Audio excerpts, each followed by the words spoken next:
right. We should be live on YouTube and 4 different Facebook channels. My LinkedIn didn't work. So it's all good though. It's all good. So we are live today with Rehab with Ehab, right? Yeah. Yeah. And out of Houston, Texas. And born and raised, or were you, Yeah. did you grow up there?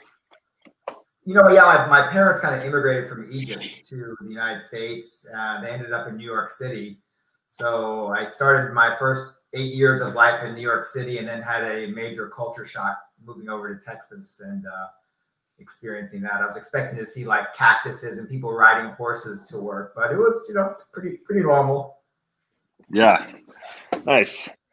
Yeah, so I guess I kind of skipped the part where I introduced myself, but people are watching me on my channel, so they should know me. But Andrew, I was background is upstate New York, joined the Army at 19, did the Army thing for 10 years, and then I got into real estate while I was in Florida. Absolutely screwed that up miserably with flips and stuff like that, but learned a ton of lessons. So that's kind of where my fire for real estate got started, even through the down parts. So and then so now I'm a realtor out in Colorado Springs, and I love picking people's brains who are entrepreneurs and investors around the country, whether they're realtors, lenders, title, lawyers, doctors, or investors.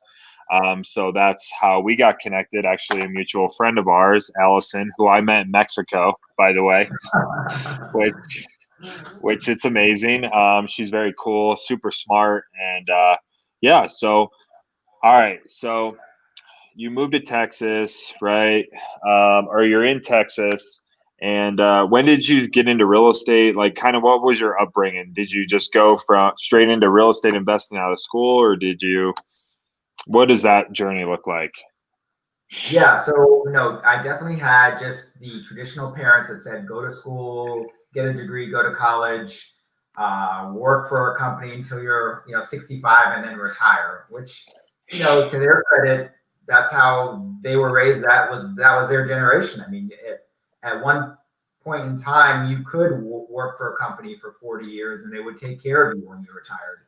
So that's what my parents taught me. Very uber middle class, parents. My mom had 2 jobs. My dad had, kind of a modestly paying job. So that's pretty much how I was raised. And I guess fortunately, in like my mid to late 20s, they used to have these late night infomercials with people holding up checks saying, I made money in real estate, and they're riding around in their yachts and all that stuff. So I think I was up late one night and said, I want to have a yacht and a private plane and invest in real estate and get those big checks. So that really, Is that Wolf of Wall Street? I mean, I think it was like Carlton Sheets, if you could go back that Okay. far. John LeGrand, those guys. And it's pretty funny. I mean, they had those infomercials. I saw it one night, and I was like, I want to do this. And fortunately, I had kind of one of those ready, fire, aim mentalities. So I just kind of learned a little bit about it, enough to be dangerous. And at 27, bought a house and flipped it for an 8K profit, and so I was successful. I made some money, which was a lot of money for a 27-year-old when you got a job and you make an extra 8,000 on the side, and that was my start. And unfortunately, it was a great start, and I thought that was the way to get rich through real estate, is by kind of doing a flip here and there, and did several more flips over the next 10 or 12 years. But as you learn in this business, that wasn't enough consistency really to be financially free, to build wealth. It was great to make an extra like bonus on the side every year with my full-time job, but it didn't really move the needle for me to actually achieve my goal of being able to quit the rat race, quit corporate America, all the stuff you read about in like Rich Dad, Poor Dad, and being able to, just live life on your terms. What so was it always like, hugs and kisses and roses, or did you have any like so for me, I had a miserable flip, right? My partners and we just didn't mesh, and I lost a crap load of money. For anybody that wants to read the story, you can go to Yahoo Finance, read the story. Definitely taught me a lot of lessons, right? But did you ever have any downturns? Because I feel like that's where the most lessons and the most learning happens in the growth, right? Yeah. Fortunately, I guess I've been really fortunate in the sense that I've never lost money on a deal. I've certainly Oh, made nice. a lot less than I thought I was going to make, but never had a negative balance sheet on the deal. But definitely a lot of lessons along the way with terrible contractors, who rip you off and take your money. Still, fortunately, was able to kind of make money and salvage that deal. But probably the hardest lessons I've had are just with bad contractors, which is they just run rampant here in Houston because there's just so many people that have a ladder and some tools and will tell you they're a general contractor or an electrician or a plumber when they really have no license or no knowledge whatsoever. So if you could do it in like a minute, how do you evaluate a property? So you find this property, you're gonna go walk through it. Like, what's your kind of quick evaluation like to it to see if you're gonna have the right ROI, after repair value and all that stuff? Yeah. So my strategy now really is focusing on buy and hold. I mean, I finally figured it out when I turned 39, close to my 40th birthday. I realized I wasn't any further along being financially free. And so that's when I realized, fortunately, I had a mentor that told me, Ehab, the mistake that you made was you didn't keep any of the properties you bought and you haven't created passive income, which is really the key to being able to, quit your job and be financially free, is having consistent residual income coming in every month without you necessarily having to go find another deal, immediately. But to answer your question, when I figured out the right way to buy and hold, which is using something called the BRRRR strategy, it stands for buy, rehab, rent, refinance, repeat. It's like BRRRR. When I realized that's really was the key to scaling and growing, then for me it became really clear in terms of how I needed to analyze deals and buy properties. Because when you use that strategy, it basically says that you have to buy a property using hard money, fix it up, and then refinance it into kind of a longer term loan. And so since hard money lenders typically only lend at 70% of the after repaired value minus repairs, that became the pretty clear criteria for me in terms of how I needed to evaluate and buy properties. So a lot of the things that I buy now are just, pretty junky fixer-uppers. I go in there, I completely gut them, which I've really gotten good at estimating, full gut repair estimates on the properties here in Houston and understanding labor costs and things like that. And I just make sure that it fits in that formula, like the after repaired value times 0.7 minus repairs equals your maximum allowable offer. So that's the formula I follow. I, will use a realtor or I'll use my MLS access to determine the after repaired value. Like I said, I'll use a general contractor or just my knowledge to figure out the repairs, a repair estimate. And I just plug it in and that's how I analyze deals. And so talking about hard money, private lending, where did you start with that? Did you join one of these $25,000 programs just to get access to their lenders? Where are you finding this money at? Fortunately, Houston has a pretty healthy lending market. So there are lots of hard money lenders out there that will lend you at 70% of ARV. And so I hired mentors throughout my day, primarily to teach me wholesaling, because that's what I thought was the right way to go. Just because you hear that talked about so much, and so many people are selling wholesaling mentorship programs. But from the wholesaling, I fortunately had one of those mentors tell me, you need to buy and hold and create that passive income. So that's what I did. And there's just a ton of lenders that I've met that will lend on that. And even in my other ventures now, where I'm doing some new construction projects, I think just as you gain credibility and you create a brand for yourself, you'll have people who will want to give you money to invest and kind of ride on your coattails. So I have some private money lenders too, as well. Nice. And that's a lot of like hard and private money lenders. They look at a bio, right? And that's how they lend a lot of the times. Mm-hmm. Yeah, absolutely. They'll just kind of, and like portfolio stuff. Portfolio, they'll look at your reserves. On the refinance part, I mean, they do look at your credit. You know, they want to make sure that you're credit worthy to pay back the long-term loans, because ultimately my exit strategy is to refinance at 75% of the appraised value or after appraised value, which allows me to kind of do some cash out at that time to make up for any money that I might have spent out of pocket. So yeah, I buy at 70%, refinance at 75%, pull some cash out, and then it's in a 20-year mortgage at actually one of the most mortgages is 20 years and 4.25%. So I'm getting great interest rates. Long-term investment properties. Nice. And will your guys' lenders, will they only lend in Texas, or do they lend around the country? And are you willing to share them? Yeah. So for my hard money lending, and they typically only lend in Texas that I'm aware of. They'll go to Dallas and Austin and Houston.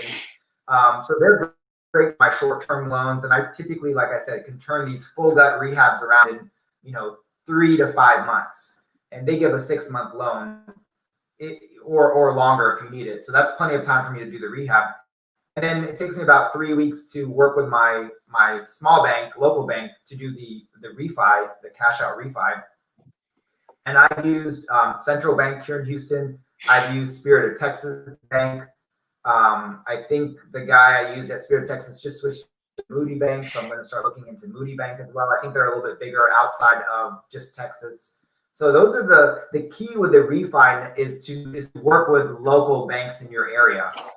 Because if you go to Wells Fargo or Bank of America or Chase, they're not going to really know what you're doing, or they're going to hit you with like a seasoning period and say, no, you need to own the property for a year or 2 years before you can refinance. And they just don't understand the investment game the way you need it to be played. And you teach all this in your course, right? Yeah, I do. I really do. I created this program because I was helping people out kind of unofficially on the side and answering questions. And I finally said, you know what, I've got to create something comprehensive, because I can't keep piecemealing together bits of information for people that have questions. So I really created this comprehensive program that takes people step by step through the process of building wealth, building financial freedom, starting with how to find deals, how to analyze deals, finance them, rehab them, and refinance them. Because I truly believe that the best strategy for building wealth is to have a buy and hold strategy.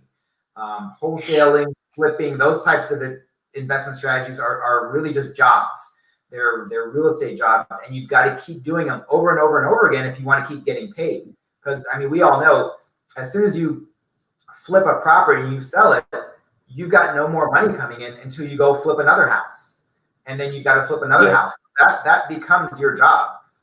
Now, granted, it might be a job that you love in real estate. You watch a lot of HGTV shows, and you like that kind of stuff. That's totally cool.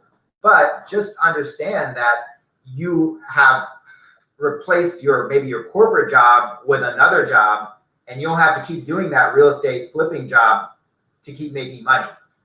But that's why I just love buy and hold, because where I'm at now, I actually lost my job in October of last year. So this was actually pre-COVID, all that stuff.